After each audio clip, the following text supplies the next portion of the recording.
Stephen, Ryan, thank you both for joining us. What might help before we delve into this is if you explain the specialities of your respective businesses, because obviously we're talking AI, but I'm guessing your businesses use it in different ways. So Stephen, the areas that you use AI.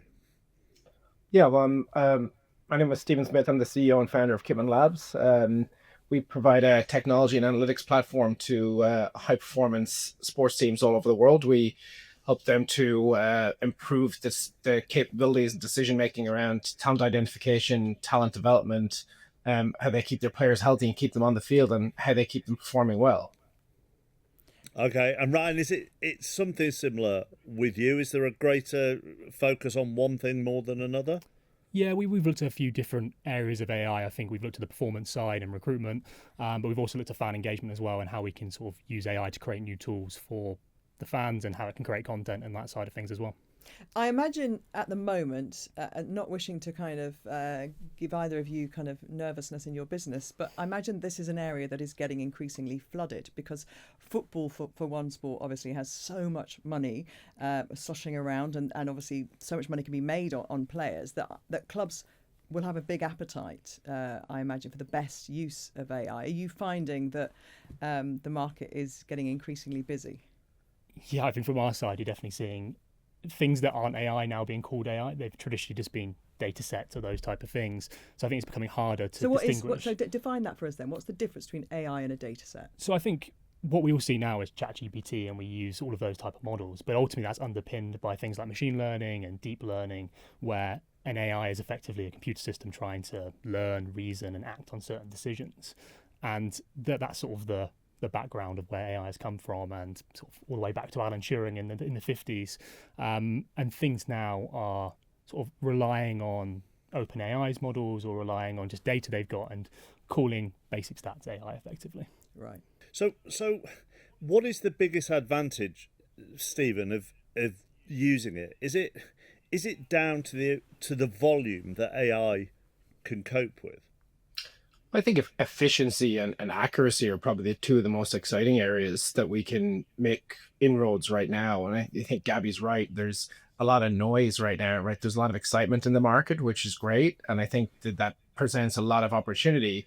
But there's always been lots of companies that want to work within this space. There's always been lots of companies that want to sell to professional sports team and get excited by like the allure and the passion of sport. But I think the reality is that for the types of decisions that we're making, especially when we think of the gravity of decisions about whether you should purchase a player, or the gravity of decisions about how you treat and manage a player in terms of the impact that can have for them, whether they take the field or not, or whether they take the field and then they get broken or not. These are career defining decisions that we're making, and they're generally decisions that are hundreds of thousands, if not millions of dollars in the impact of them. So, go ahead, Gabby. Yeah. No, so what kind of information then is being inputted to make those decisions? Because presumably a human has to originally kind of give that information to the AI model in the first place. Well, yes and no. Humans are providing some insights, but there's also been devices that we've been using in this industry for 10 plus years. So whether they're wearable devices, whether they're optical devices that are capturing information about what the athletes are doing during practice, what they're doing during games. Okay. We now have like every aspect of their lifestyle instrumented, how they're sleeping, how they're showing up at the training field every day, how they're recovering, their stress levels, blood and biomarkers, biomechanical information. Like the quantity of data that we're getting today versus 10 years ago is extremely different. And when we think of, well, how do we process that information? How do we analyze that? How do we interpret that? How do we turn that into a decision? AI holds a huge amount of promise for us in those areas, just from a pure efficiency perspective, and our ability then to be able to process that and make a decision really, really quickly. That's what matters in an industry like this, and AI holds the cards there. So, Stephen, just on that, we'll come to the recruitment side of things in a moment, but on the injury side of things and the medical side of things, for all that AI provides, it would still need, and I apologise if these are basic questions, because obviously, me and AI are a long way apart at the moment.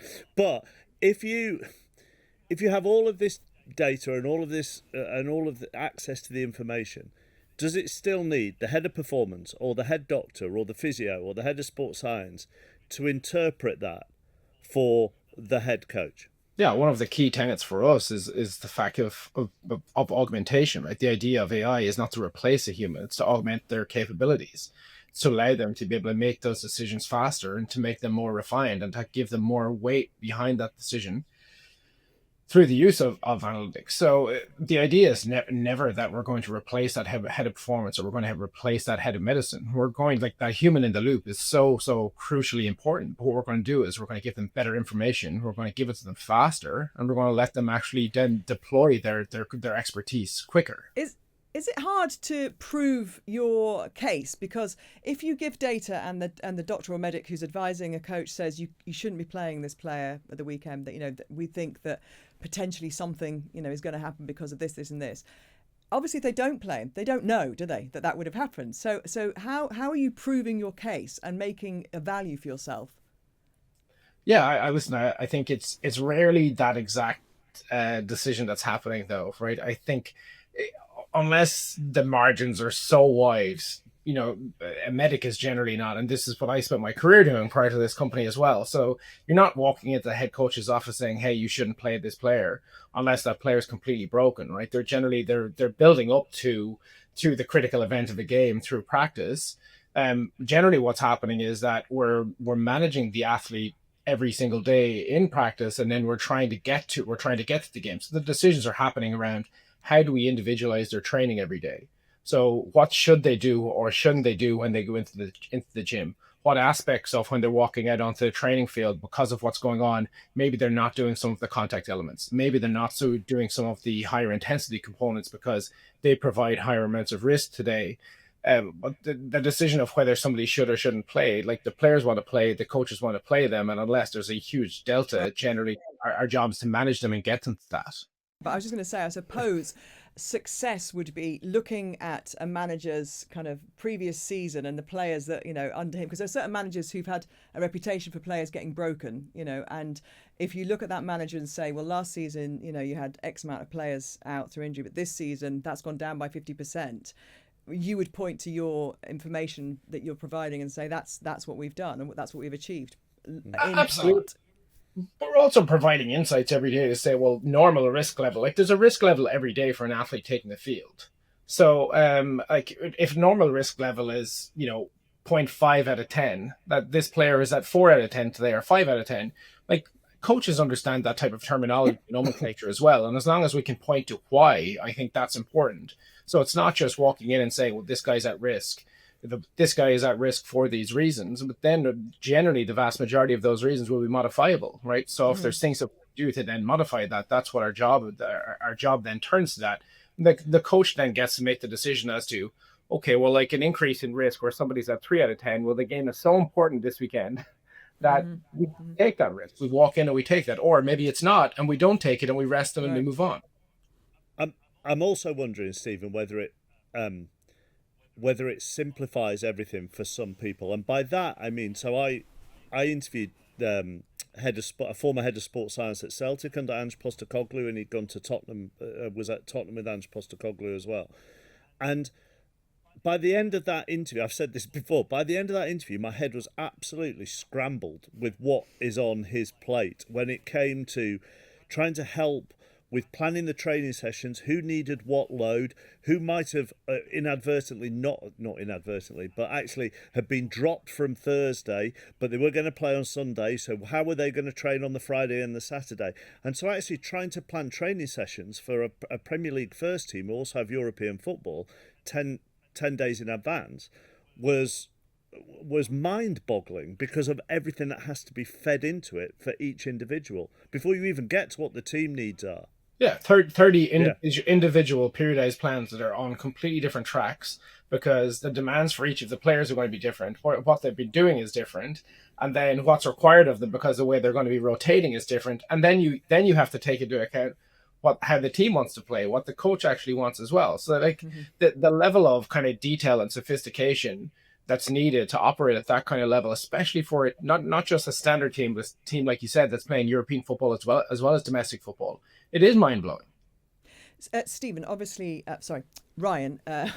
Ryan, you focus a lot on recruitment, and so I imagine some of this information in terms of injuries and how long players have been out, all of that goes into the model. And while the head of the kind of medical department of a football club might not lose their job because they're using this information, in terms of recruitment, the people that are giving that information currently to the head of recruitment, their jobs presumably are at risk, aren't they? Because you're doing their jobs for them. Yeah, I think it comes back to something Stephen said, where it's all about combining the best humans with the best AI to come up with something that is overall better for everyone.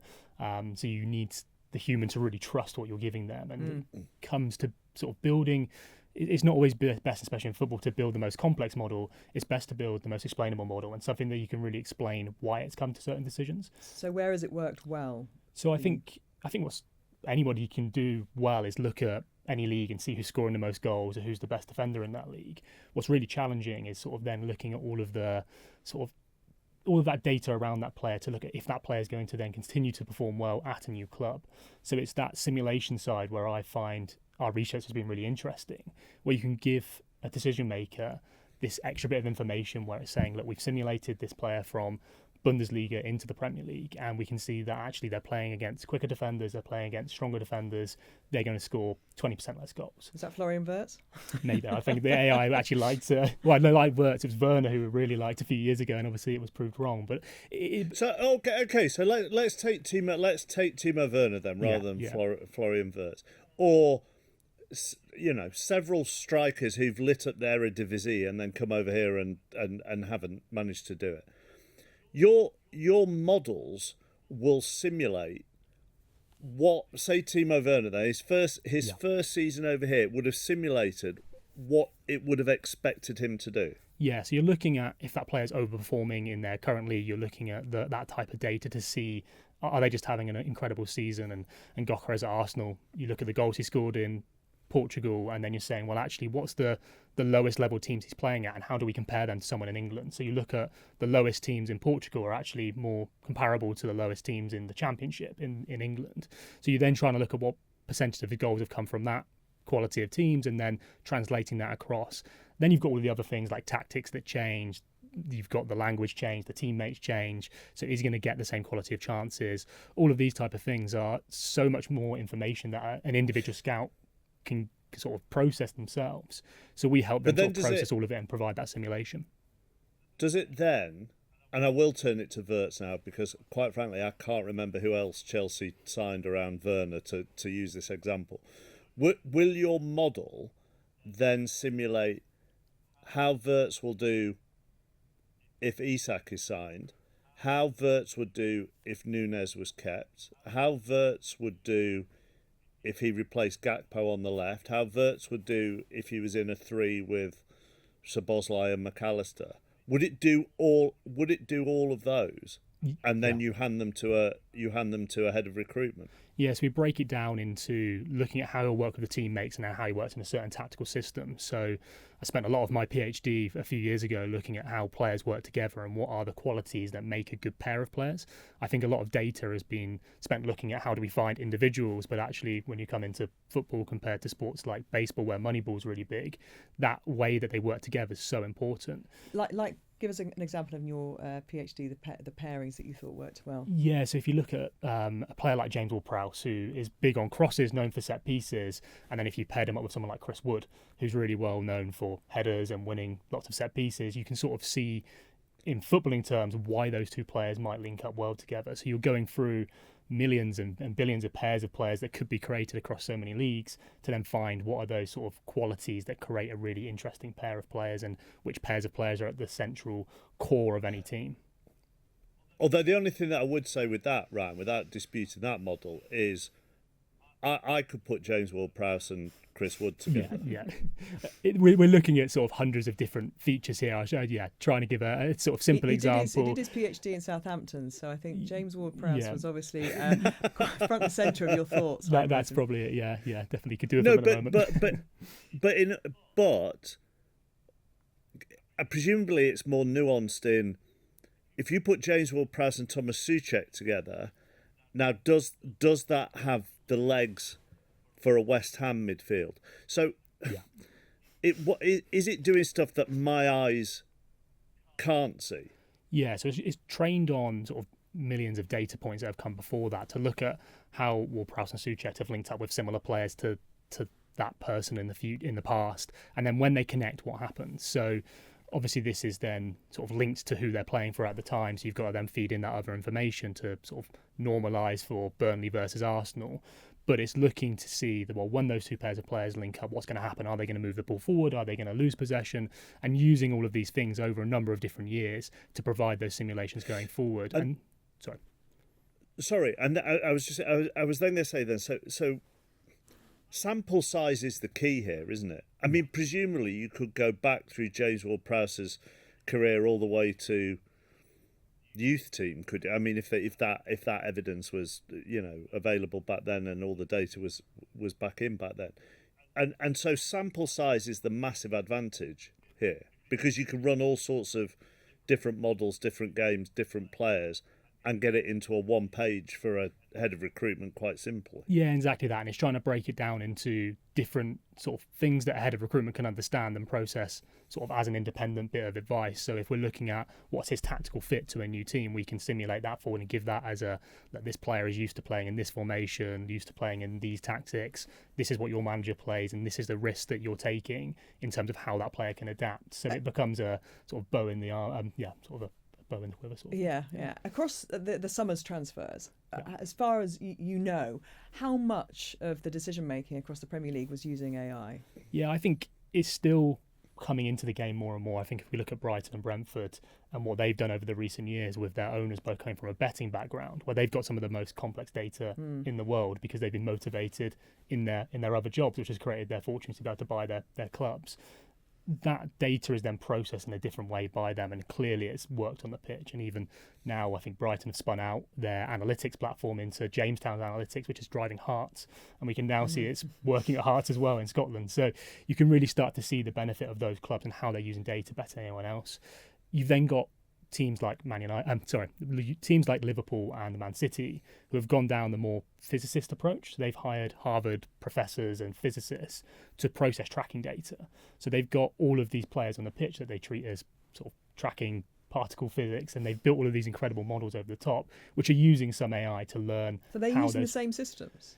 They've sort of taken similar approaches and sort of hired similar people to do that. I think Liverpool were the first to do it, and then Man City have sort of followed suit. But yeah, that's then informing more the match analytics side compared to the recruitment side like Brighton and Brentford. And then even now, I think even saw yesterday Reading in. And does that feed into tactics, the analytics? Yes, definitely. So that information will then be fed to Pep Guardiola. Yeah, so I think that translation layer is really important. It needs somebody to understand what's coming out of that, being fed into the coaches, being fed into Pep, who can then sort of execute on this information. And sometimes he might ignore it. I'm sure there's a case of, that translation and that trust of the models, but you've got the best people in the world building those models. So there's that element of trust at a club like City. I mean, is this, Stephen, do you think increasingly it will be, we've looked at the recruitment, we've looked at the medical side of things. Gabby touched on tactics there, and we heard from Laura Harvey at the start of the pod, who's used it in the American Women's League for tactics. Will matches be increasingly simulated through AI by coaches before an actual match to go through various tactical nuances? Yeah, I think that's some of that's already happening. So I think they are looking at that, and even some of the examples that we've just discussed, I think those simulations are happening with different makeups, with different tactics, with different strategies in place, with different combinations of players, and I think the more, I don't want to say the word advanced, but some of the more sophisticated teams are using those tools as another string to their bow, right? They're another part of their decision-making process. It's not that I think coaches have all of a sudden changed their mind and decided, hey, I need AI to make all my decisions for me. But certainly there are organizations that want that information to be provided to a coach to help in his clinical decision-making process, for example. But of course, it will still only be a guide. Ryan, won't it? You know, if I look at, I don't know, Tottenham, Manchester United at the weekend, that you could have, both coaches could have simulated that over and over again, looked at each other's tactics, but AI can't tell you that in the first 90 seconds, Lamans is going to let a back pass under his foot, which leads to a corner, which actually United defended. But if they hadn't and they'd scored for, I mean, it's a guide, is what I'm saying. It can't legislate for, you know, players having a Ouattara diving or a dive, yeah, or Ibrahim Kanate bizarrely trying to flick the ball over his head rather than just head it away for Haaland's goal. It can't legislate for that. Yeah, I think it can to an extent, right? In terms of thinking about some of the randomness, but there's patterns of decision making and behavior that we can track through data, and then we can start to understand the likelihood of certain players within certain environments, to be able to be more prone to, let's say, an error. So I think things like that we can quantify, and the idea with the analytics or AI is not to be 100% right. It's to be less wrong, right? It's trying to get less and less and less wrong about our decision making. And presumably there are certain areas of set plays you can be a lot more precise on. I imagine in football, I don't know, compared to NFL, is there more chaos in football than there would be, say, Stephen, in American football? I think there's plenty of chaos in that environment as well, right? But it just seems like a sport that has more set plays and more play. Yeah, well, I mean, it's snap to whistle, right? The idea of just going from snap to whistle is very different than, I suppose, the beauty of being able to move from like attack to defense and the openness and the open nature of that. But there's still there's a ton of complexity that is introduced in that game as well, just based on the rule set, based on the variation in like the difference of the players, the difference in the roles, how both like lineups basically kind of match up against each other, types of strategies and formations they play. And their formation is not a formation that you'll play for 20 minutes of a game, for example. Every single snap could be a completely different formation, a completely different setup, a completely different lineup with different players. That brings a ton of complexity. It's not 11 players on the field for 45 minutes. There could be 25 players that get on the field, or there could be 35 players to get on the field within like that period of time. Is it just a coincidence that it feels this season, obviously, the rise of set pieces and goals from set pieces is coinciding with the rise of the use of AI? I would say set pieces have more been driven by the sort of experts who've come into the game. I think Aston Villa... Aren't you supposed to help them? Yeah, they're processing data. I think actually from a data perspective, set pieces are really hard to collect the data, because if you think about how bundled up a set piece is, it's hard to then break that apart and the granularity you need when you're extracting that from video data and those type of things to actually look at body poses and all the sort of tactics that go there. But I think it's been the rise of the expert in that system, which is really interesting from AI, because I think the way AI will now go is moving towards more expert systems and what we call agentic AI, which is where we're using specific AI systems for specific roles, where they can sort of go out and act on certain tasks. And in sort of everyday life, we'll see this as well, where if you went to book a flight, you'd be able to use an AI agent to track the flight prices and then be able to just book it, and it'll be able to just execute on that. So you build these systems that are really good at one thing. So then you move away from ChatGPT, which is very bad at things. I think we were speaking before the pod around ChatGPT not knowing who players play for. Yeah, you asked me if I use it for work, and I said at the beginning of the season I had an experience where I asked a ChatGPT if where the key battles were going to be between Spurs and Villarreal, and it suggested players who'd left Spurs last season. Yeah. So I didn't trust it. And that's to do with the training data. Well, worse than that, it sent me to a Pizza Express on Sunday night in London that hadn't been there for 2 years. That's way worse. That's way worse. Yeah, definitely. It's a glamorous showbiz life that I lead. Hear the resentment there from on the set piece coaches, though, I mean, honestly, Emi Buendia scored a direct free kick on Sunday for Villa, and the camera panned to Austin McPhee, the Villa set piece. He is not responsible for that. He is not responsible for the direct free kick going in. You mentioned, Ryan, the wider stuff that it can be useful. So you talked about fan engagement within the game. So will it eventually improve fan experiences then? Yeah, definitely. I think it's going to bleed into every aspect of life, I think. So it's going to come into that fan experience side and giving us that more of an ultra personalized experience of how we watch the game. But it sort of covers any problem in sport. I think when we've been looking at this as a business, we've sort of mapped out all of the problems that go through sports, and we've got a great board of people who've sort of led some of the biggest clubs in the country. And we're looking at problems like athlete abuse and the abuse that they're receiving on social media. And we've built tools that can go online and find that abuse and ultimately act on the athlete's behalf to hide it, remove it, and sort of do all of those things to protect the athlete's mental health. So there's so many different applications of it. That's being used right now? Yeah, that's being used. We used it with the Lions over the summer, and we've used it with a few different clubs as well to be able to, just help so protect that they the can athletes continue to have that engagement without fear of the kind of abuse that they currently have. Yeah, I think social media is so important where athletes are sort of almost forced to be on there, especially in sports like college football in the US, where the only way they can get paid is through NIL deals and being online and building a profile. Yet then you're opening yourself up to this abuse that they can go through. And we've tried. And will that translate to the wider market?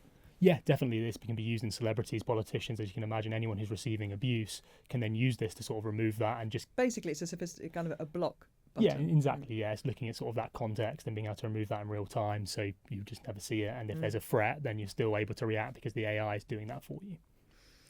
And Stephen, in terms of women and female sports people across, all sports, I know, this is a really big area to use AI to help the rise, the increase of. Let me start that question again. Can we focus on women? Because I'm reading a book at the moment called Ultra Women, which is about the ultra athletes, and something I think we all know. There's just been a lack of research into female sports health, basically, and why injuries occur. And there's all kinds of ideas of why they're only increasing ACL, for example, in women in football. But that seems to be kind of shifting to other ideas. So with this confusion around women's kind of medical needs in sport, how can your AI get the right information when there aren't enough studies in the first place? Yeah, I'm glad you brought it up, because I think it present one of the biggest risks that we deal with AI as well, that if the contextual information that we're dealing with is not strong enough, or if the models are being trained and on potentially the wrong populations, we undermine the fairness of sport, right? We undermine like the integrity of the games that we're playing. And so if we were to build a model, let's use ACLs, since you brought it up as an example. So if we were looking at every ACL injury that happens within our data set over the last X number of years, and we look at what are the biomechanical factors that contribute to that, what are the physiological parameters that contribute to it, the physical parameters, the recovery parameters, the training load parameters, etc., we could come out with a model that helps us to have a really significant impact on the reduction of ACLs and some recommendations based on that. And then we go and deploy that, and we forget that actually that model was trained on all of our data, not just on females. And we try to deploy that for females. It doesn't take into account that their skeletal frame is completely different. It doesn't take into account that the hormonal release for female athletes is completely different. It doesn't take into account where in menstruation, what phase of menstruation are they in right now. And for all of those reasons, we provide them with inaccurate insights, and we may provide them with insights that actually are more dangerous for their current state. And I think that's a really, really important debate to be had.